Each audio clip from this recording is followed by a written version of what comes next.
اے نبی ان سے کہہ دیں کہ آؤ تم بھی اپنے بیٹوں کو بلاؤ، ہم بھی اپنے بیٹوں کو بلاتے ہیں۔ تم اپنی بیویوں کو بلا کر لے آؤ، ہم بھی اپنی گھر والیوں کو لے آتے ہیں۔ ہم اپنے آپ کو لے آتے ہیں، تم اپنے آپ کو لے آؤ۔ ان آیات کا ترجمہ کل ہو گیا تھا، کچھ تشریح بھی ہو گئی تھی۔ عرض یہ ہوا تھا حضور علیہ السلام نے عیسائیوں کو مباہلے کا چیلنج دیا۔ ان کا وفد آیا، اللہ تعالیٰ کے خلاف عجیب و غریب باتیں کر رہے تھے۔ حضرت عیسیٰ علیہ السلام کو کہتے تھے کہ اللہ تعالیٰ کا بیٹا ہے، اس لیے کہ بغیر باپ کے پیدا ہوئے، اور مریم علیہ السلام نعوذ باللہ اللہ تعالیٰ کی بیوی ہیں، اور عیسیٰ علیہ السلام اللہ تعالیٰ کا بیٹا ہے۔ تو حضور علیہ السلام نے بہت سارے دلائل دیے، نہ مانے، تو اللہ تعالیٰ نے حکم دیا اے نبی تعالوا ندعو ابناءنا۔ مناظرے سے کام نہیں چلا تو آپ مباہلے پہ آ جائیں۔ مناظرہ کہتے ہیں کہ فریقین ایک جگہ پر جمع ہوں، اپنے اپنے دعوے کے اوپر دلائل دیں۔ تو مناظرہ تو ہو گیا اچھا خاصا ان سے۔ حضور علیہ السلام نے جو دلائل دیے وہ مسکت تھے، ان کو خاموش قرار دینے والے تھے۔ آپ نے پوچھا بتاؤ اللہ تعالیٰ کھاتا پیتا ہے؟ فرمایا نہیں۔ تو آپ نے فرمایا عیسیٰ علیہ السلام تو کھاتے پیتے ہیں، تم ان کو رب کہتے ہو، وہ کیسے رب ہیں؟ بہت بڑے دلائل تھے۔ اور پھر عیسیٰ علیہ السلام تو ایک عورت کے پیٹ میں رہے، کیا اللہ تعالیٰ یا رب کسی عورت کے پیٹ میں ہوتا ہے؟ انہوں نے کہا نہیں۔ عیسیٰ علیہ السلام تو پیدا ہوئے ہیں، اور اللہ تعالیٰ کی خصوصیت ہے لم یلد ولم یولد۔ بہرحال مناظرے پہ وہ ہار گئے، تو مانے پھر بھی نہیں۔ تو اللہ تعالیٰ نے فرمایا تعالوا ندعو ابناءنا، ان سے کہیں کہ آؤ پھر مباہلہ کرتے ہیں۔ مباہلے کی مختصر تشریح کل میں نے بتلائی تھی۔ مباہلہ کہتے ہیں کہ دونوں فریقین میدان میں جمع ہوں اور اللہ تعالیٰ سے آہوزاری کریں، فنجعل لعنت اللہ علی الکاذبین، اور یہ کہیں کہ اے اللہ جھوٹے آدمی پر اللہ کی لعنت ڈال دیں۔ بد دعا کریں گے ایک دوسرے کے خلاف، جو جھوٹا ہوگا، جو ناحق ہوگا، جو باطل پہ ہوگا وہ ہلاک ہو جائے گا، مر جائے گا۔ آؤ پھر میدان میں۔ تو حضور علیہ السلام نے چیلنج دے دیا ان کو کہ تم اپنی اولاد کو، اپنے بیٹوں کو لے آؤ، وَأَبْنَاءَكُمْ وَأَبْنَاءَنَا، ہم اپنے بیٹوں کو لے آئیں گے، وَنِسَاءَنَا، ہماری خواتین بھی ساتھ آئیں گی میدان میں، وَنِسَاءَنَا، اے عیسائیو تم بھی اپنی خواتین کو لے آؤ، وَأَنفُسَنَا، ہم خود بھی آئیں گے میدان میں، وَأَنفُسَكُمْ، تم خود بھی آ جانا میدان میں۔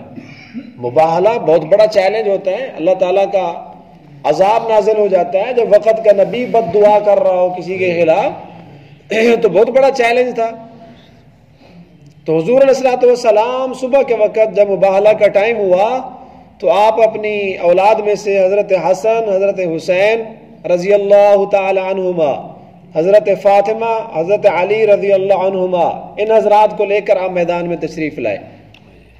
لیکن جو عیسائی لوگ تھے انہوں نے راتوں رات ایکا کر لیا تھا کہ ہم نے نہیں جانا، اس لیے کہ انہوں نے کہا بھی ہمیں یہ تو پتہ ہے نبی ہے برحق، نبی تو سچا ہے اور ہم تو جھوٹ پر ہیں، اگر ہم چلے گئے تو صبح جب نبی بد دعا کرے گا ہمیں سے بچے گا کوئی نہیں، ہم سارے مر جائیں گے، اس لیے ہم نے جانا نہیں ہے۔ راتوں رات انہوں نے اپنا بیٹھ کر ایک پلان تیار کر لیا اور یہ کہا کہ قوم کو نہیں بتانا، قوم کو یہ بات نہیں بتانی کہ نبی برحق ہے، ہم نے نہیں جانا، بس ان کے سامنے ایسے ہم ٹال دیں گے، جانا ہم نے نہیں ہے، اس لیے کہ اگر ہم چلے گئے اس نبی محمد صلی اللہ علیہ وسلم کے ساتھ اگر ہم مباہلہ کرتے ہیں تو بچیں گے نہیں، اللہ کا عذاب آئے گا، سارے ہلاک ہو جائیں گے۔ تو خیر رات انہوں نے پلاننگ بنا لی کہ ہم نے نہیں جانا۔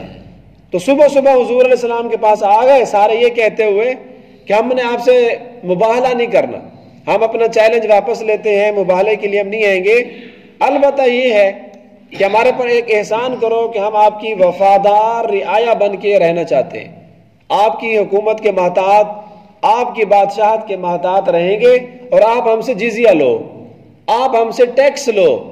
تو حضور علیہ السلام نے فرمایا ٹھیک ہے، ان سے ٹیکس وغیرہ طے ہو گیا، جزیہ طے ہوا، تو وہ عیسائی سارے واپس چلے گئے۔ جب کوئی غیر مسلم آدمی پاکستان میں، ہمارے ملک میں، کسی بھی اسلامی ملک میں رہتا ہے، اگر وہ مسلم فوج کے اندر بھرتی نہیں ہوتا، علیحدہ سے رہنا چاہتے ہیں، تو پھر ان کو حکومت یہ کہتی ہے ٹیکس دو، حضور علیہ الصلوۃ والسلام کے زمانہ میں، خلفائے راشدین کے زمانہ میں بھی ٹیکس تھا. وہ امیر المومنین وقت کے حالات کے مطابق طے کرتے ہیں. یہ چیزیں طے ہو گئیں اور اس ٹیکس کے اوپر ان سے معاہدہ ہو گیا کہ وہ ہمارے ملک میں رہیں گے، اسلامی ریاست کے اندر رہیں گے، لیکن ٹیکس دیتے ہوئے رہیں گے. تو جب وہ چلے گئے تو حضور علیہ السلام نے حضرات صحابہ کرام کو بتلایا، فرمایا کہ یہ صحیح بچ گئے، شکر ہے انہوں نے ہمارے ساتھ مباہلہ نہیں کیا، ورنہ ان میں سے ایک فرد بھی نہ بچتا. اگر یہ مباہلہ کے لیے میدان میں اتر آتے، اللہ کا عذاب آسمان سے نازل ہوتا، سارے کے سارے عیسائی جو آ رہے تھے غرق ہو جاتے، تباہ و برباد ہو جاتے. فَنَجْعَلْ لَعْنَةَ اللَّهِ عَلَى الْكَاذِبِينَ. اور اس میں جو حضور علیہ السلام کا دعویٰ تھا وہ تو مسلمانوں کا سب سے پہلا عقیدہ تھا، جس کے اوپر ایک ادنا سے مسلمان امتی کا بھی 100% یقین ہوتا ہے. اور نبی وہ تو اللہ تعالیٰ کا مقرب انسان ہوتا ہے. مبالغہ اس بات پہ تھا نا کہ اللہ تعالیٰ وحدہ لا شریک ہے، اس کے علاوہ اور کوئی معبود نہیں، اللہ تعالیٰ کی کوئی اولاد نہیں، اللہ تعالیٰ کا خود بھی کسی سے پیدا نہیں ہوا اور اس سے بھی کوئی پیدا نہیں ہوا. عیسیٰ علیہ السلام اللہ تعالیٰ کے بندے ہیں، اللہ تعالیٰ کے پیدا کیے ہوئے مخلوق ہیں، وہ خدا نہیں ہے، اللہ کے بیٹے نہیں ہیں. اس بات پہ مباہلہ تھا. یہ تو مسلمانوں کا ایک مسلم اور برحق عقیدہ تھا. ان هذا لهو القصص الحق. آپ نے فرمایا او میدان میں فنجعل لعنت اللہ، ہم اللہ کی لعنت کریں گے علی الکاذبین، جھوٹوں پر. ان هذا لهو القصص الحق، بے شک یہ بات جس پہ مباہلہ ہو رہا تھا، اللہ کی وحدانیت، اللہ کی قدرت، لم یلد ولم یولد پہ، هو القصص الحق. اللہ پاک نے فرمایا یہ تو ایک واضح بیان تھا، اس میں کون سی چھپی ہوئی بات تھی. وما من الہ الا اللہ، نہیں ہے کوئی معبود سوائے اللہ کے. نہ عیسیٰ علیہ السلام معبود ہے، نہ کوئی اللہ کا ولی، نہ کوئی عالم، نہ کوئی مفتی، نہ کوئی بہت بڑا پیر، کوئی بھی معبود نہیں ہے الا اللہ، مگر اللہ. عبادت کے لائق، سجدے کے لائق، مدد مانگنے کے لائق الا اللہ، بس اللہ ہی ہے اور کوئی بھی نہیں ہے. وَإِنَّ اللَّهَ لَهُوَ الْعَزِيزُ الْحَكِيمُ، اور بے شک اللہ ہی کی ذات سب چیزوں پہ غالب ہے. العزیز، وہ مغلوب کبھی نہ ہوا ہے نہ ہوگا. الحکیم، اور اللہ تعالیٰ کے ہر کام کے اندر حکمت ہوتی ہے. فَإِن تَوَلَّوْا، بس اے نبی دیکھیں اگر یہ منہ موڑتے ہیں، یہ اعراض کرتے ہیں، مباہلے کے لیے نہیں آتے، تو سمجھ لینا کہ یہ لوگ فسادی ہے. فَإِنَّ اللَّهَ عَلِيمٌ بِالْمُفْسِدِينَ، بے شک اللہ تعالیٰ پھر فساد کرنے والوں کو جانتا ہے. ان کا انجام کیا ہوگا؟ ذلیل و خوار ہو کر آپ کی رعایا بن کے ٹیکس دیتے ہوئے، جزیہ دیتے ہوئے پھر آپ کے پاس رہیں گے. اللہ تعالیٰ کو فسادی لوگوں کا علم ہے. مزید ان عیسائیوں کو حضور علیہ السلام نے جو دعوت اسلام دی ہمارے پاس، آ جاؤ کلمہ قبول کر لو، تو آپ کی ایک عام بین الاقوامی جو دعوت ہے سب کافروں کے لیے، اس کا انشاءاللہ کل سے ذکر ہوگا.